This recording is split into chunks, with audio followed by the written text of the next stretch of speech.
I am so excited to share some heartbreaking books with you today.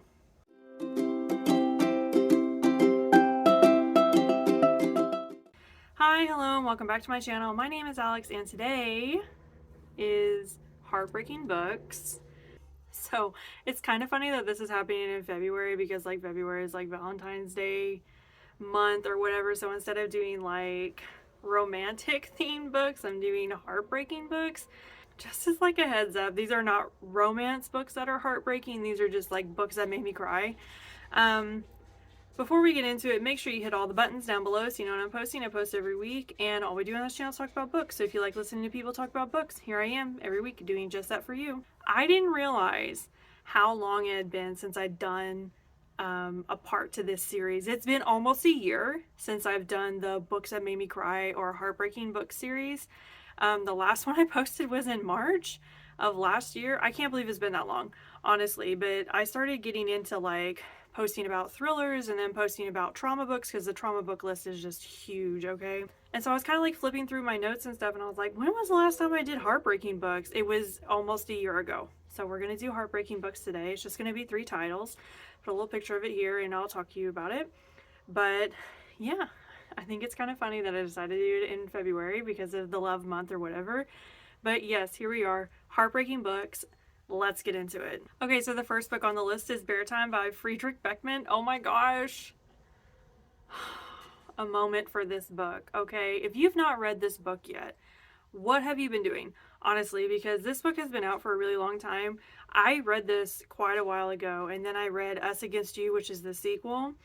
And both of those books just rip my heart out. I was sobbing through both of these books, okay? There is a third book in this series called The Winners.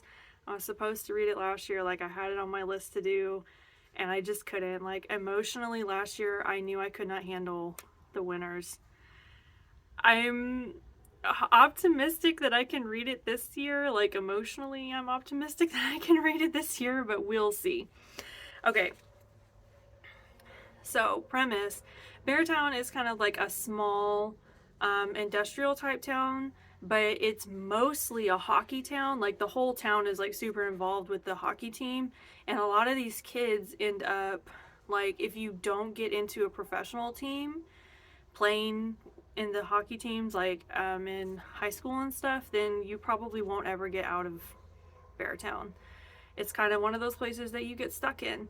And so hockey is a really good way for a lot of these young men to get out of this town because it's just sort of on the decline, you know? So this story is mostly about the players on this hockey team and what happens in the community.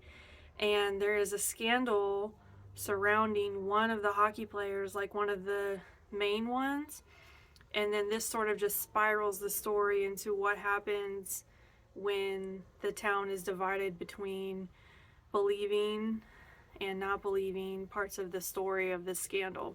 Not going to tell you anymore because it really will give away a lot of plot points that I don't really want to give away. So this book was so sad. I cried through most of it. And honestly, when Beartown ended, I thought Beartown was a standalone book. And then I saw Us Against You, and I was like, I didn't think Beartown had a sequel, and it did. Us Against You was probably more sad than Beartown was. I was definitely crying a lot more for Us Against You than I was for Beartown because it was just so devastating. But Us Against You, the pace for that book was awful. When I tell you it took me forever to get through that book, I am not lying, and I feel like I skimmed the first 100 pages probably because it was just really, really dense for no good reason. If you haven't read this series, I highly recommend. But again, make sure you're in a good mental place to read these series because they are very sad, very traumatic. I would check the trigger warnings on these books too, as they kind of fall along those lines. But yes, definitely sobbed my eyes out. The next book I'm going to talk about is The Measure by Nikki Erlick. Okay. This book was also just it was very intricate. This was a very intricate book. I listened to it on audiobook, and I really highly recommend doing it that way because it was the only way that I was going to be able to keep the characters straight because the narrator did a really good job fluctuating on the voices. So the premise of this book, one morning, everyone wakes up over like a certain age. I think it's like 12 or 13. And on their doorstep is a box with their name on it, and on inside of the box it says, "Here lies the measure of your life," and inside the box is a string. And however long your string is how long you're gonna live. The internet literally broke over this like revelation that all of this was happening. And like that's where the story picks up. Everyone gets delivered a box, and then what ensues is a bunch of different people's lives. I think it's like 8 or 10 people, and then how their lives intersect and how they each make their own decisions based on getting this box and how they move forward with their lives. Nikki Erlick did not hold back for this book. There was so much political tension and things happening in this book. We get a really nice layer of diversity in this book. We get LGBTQIA rep, we get BIPOC rep in this book. Lots of really good stuff happening. Like I said, the audiobook really saved me here because there were so many things happening and so many different people on the page. This is sort of one of those books that's like serendipitous, if you know what I mean. Like we're getting all these different storylines from all these different people, and then there's kind of these moments when the storylines interconnect and you see how these people interact with these other people in their lives that they probably would have never met if all of this hadn't happened. And lots of really beautiful moments here. When I tell you at the end of this book that I was sobbing uncontrollably, this ending to this book broke me. I was so devastated. I thought it was so beautifully done, but yes, I was just heartbroken at the end of this book. And there were a lot of little moments like that. A lot of little moments that just were so beautiful and so hard. I think Nikki Erlick did an amazing job on this book. This book has gotten so much buzz because of how good it is. Like, I've seen it on like grocery store shelves, things like that. I've seen it everywhere. People have been reading it forever. It's supposed to be like a really good book club book, which we did read this for my book club, and I will say it did have a lot of really great conversations for it. But yes, very, very, very sad. I think I cried through the last like hour and a half of the book. Okay, so this one's a little bit different, but it really was heartbreaking. It's Queens of the Themiscyra by Hannah M. Lynn. Okay, y'all know I fangirl Hannah. Okay, I've talked about Hannah a lot on my channel. I absolutely love her. This is part of her Grecian Women series, and so this focuses on the rise and the fall of the Amazon warrior women. If you're not familiar with that story, like I wasn't when I read it, Hannah M. Lynn does a really, really good job of being insanely historically accurate when she does her writing. And so if you're looking for something that's like fictionalized history or fictionalized, I guess this would be like Grecian, what am I thinking of? I guess you would call it like Greek fantasy, Greek gods. I can't think of what the word is. Mythology. Oh my gosh.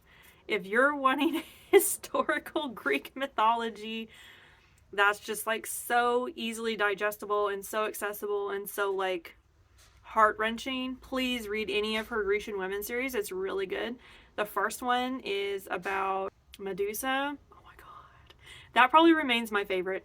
But this one, Queens of the Themiscyra, it just tore a hole in my heart. Okay, because this story I'm the least familiar with in Greek mythology, and so it was really interesting from a historical perspective to see all this. And then just the way that Hannah makes me care about her characters. Wow.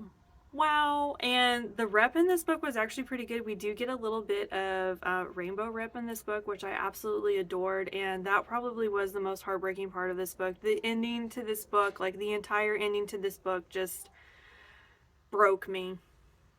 When I tell you I was sobbing through the last half of this book, I'm not joking. It was so sad to me, and it was just devastating to read. And I absolutely love Hannah's writing, and I love the way that she makes me connect when I didn't think I would be able to. Like, why would I think I'd be able to connect with Amazon warrior women? Okay, obviously I'm not anything like them, so I don't know how she got me to connect, but she did. And it really was beautiful. It really was beautiful. I absolutely love her work. But yeah, if you're wanting something that's like Greek mythology, but also just like fictionalized in a way that you just fall in love with the whole thing, please read her. Please read her. But yes, this one broke my heart to pieces. Okay, so that's all I have for you guys today. Yes, it's short, I know. But I didn't want to sit here and like... I can't talk too much about heartbreaking books. It'll just make me sad. But all three of these books were just so amazing.